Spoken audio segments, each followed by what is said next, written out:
Hello everyone and welcome to my channel, and today I'll be reading a Jinx successor by me. So let's get into it. The alley is quiet, which is so unlike Zon, which is never quiet. There was always something going on, be it clanging pipes, or drunken yelling, or a fight, something of the sort. Jinx, you call out, your voice raw. Jinx, answer me. You're worried sick. Somebody had told you that she was in a fight, that something bad was happening, and all you could do was run. But you can't find her, and you can't hear anything at all. And that, more than anything else, is terrifying. And then a flash of blue catches your eye behind a pile of broken crates, and your chest tightens painfully. You immediately go over to her, dropping to your knees. She's half sitting, half collapsed against the wall, one hand pressed tight to her side. Blood seeps between her fingers, bright red in the neon glow. I fancy seeing you here, she mumbles, giving you a weak lopsided grin. Jinx, what happened? Doesn't matter. I could have handled it. Just got surprised, she says, trying to sit up straighter, and you gently press her shoulder to keep her still. Don't move. You're bossy, she mutters, but her voice is weak. You almost can't hear it. When she tries to stand, despite your numerous protests, her knees buckle, and you lunge forward, catching her before she hits the ground. Her body folds into yours, trembling, and the moment her weight settles against your chest, your decision is made. I'm carrying you. She scoffs, or tries to. Oh, please. You don't have to. You slide one arm around her knees, and one behind her back and lift. She lets out a startled noise and instinctively clings to you, arms hooking around your neck. You stand. She is lighter than she should be. Too light. See? You say, adjusting your hold. I can. She hides her face against your shoulder, her breath warm and shaky on your skin. Don't drop me. I'd never. You start moving, fast but careful, weaving through back streets. Every time she flinches, you hold her a little tighter. She speaks after a long silence, her voice barely audible. You came for me. Of course you did. You didn't even know where I was. I knew enough. Enough to fear the worst, you thought. Enough to run until your lungs burned. Jinx lets out a tiny pained laugh. You're gonna be mad when I tell you I blew up the wrong building.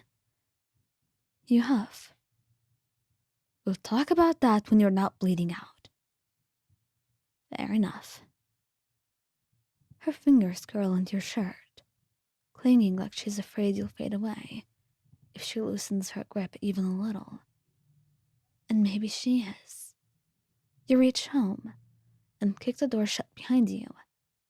The moment you lay her on your bed, she slumps against the pillows, her eyes half-lidded. Stay awake. You warn gently. You grab your first aid kit, well stocked because dating Jinx means you use it a lot, and you slide back to her side. You help her sit up, just enough to pull off her bomber jacket, trying not to hiss at the gash on her ribs. That looks bad. You whisper, and she tilts her head, studying your expression. Are you scared? I'm worried about you. You admit, cleaning the wound as gently as you can. Her breath catches, not from pain, something else, something softer. She tries to joke, but she starts coughing instead. Quiet now. You're not helping it.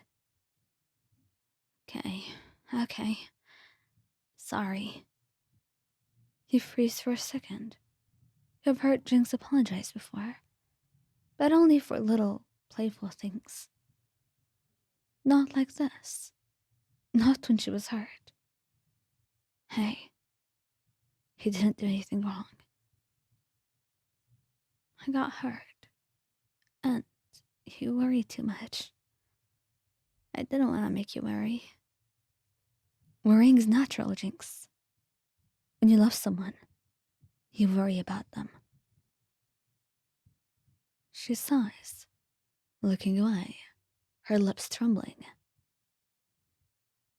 Don't worry. I'm not going anywhere. She swallows hard, then nods, and you return to the wound, disinfecting it carefully. She grits her teeth, knuckles going wide around the sheets. Almost done. You promise. You're terrible at lying. She groans, and you smirk. Yes, but you put up with that, don't you? She huffs, but she's trying to smile. And once the bleeding stops, you wrap clean bandages around her ribs.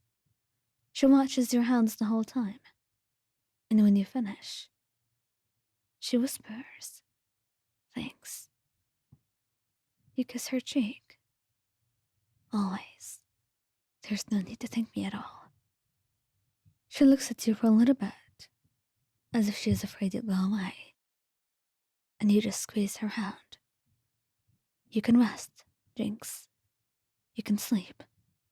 I'll still be here when you wake up. Promise? I promise. Now rest. You really need it. She hesitates for a little bit, then closes her eyes. And slowly, the tension seeps away from her body, and she begins to fall asleep, claimed in the embrace of darkness, and finally getting the rest that she needs. As for you, you'd never break your promise. You'd watch over her, just so that when she wakes, she'll find you by her side.